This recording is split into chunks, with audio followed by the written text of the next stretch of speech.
à chacune et à chacun.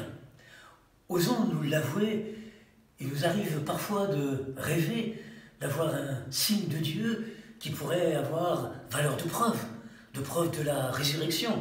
Osons le reconnaître, nous aimerions parfois pouvoir échapper au doute. Je rencontre tant d'adolescents qui évoquent avec moi leur difficulté de croire en ce qui leur est impossible de voir. Quel signe vas-tu faire pour que nous puissions le voir et te croire?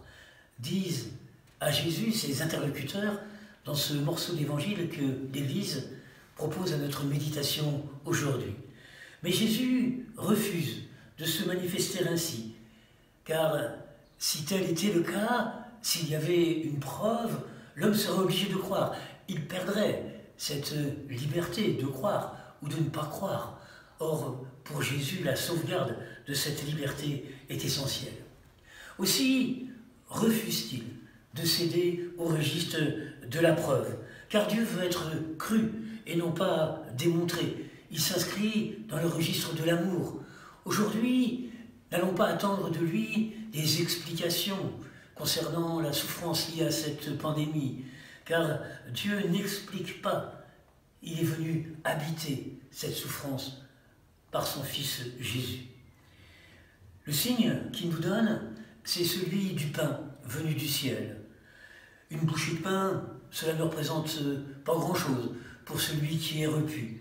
Mais pour celui qui a faim, comme ces Hébreux en plein désert, c'est quelque chose d'essentiel. Je suis le pain de vie. Un tel signe ne vaut que pour celui qui a faim. Seul celui qui a faim d'un royaume de justice et de paix peut comprendre quelque chose au signe de celui qui, dès sa naissance, est apparu couché dans une mangeoire.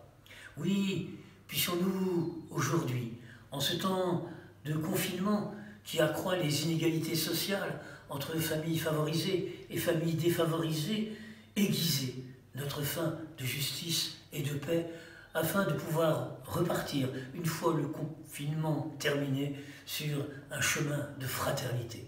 Bonne journée à toutes et à tous.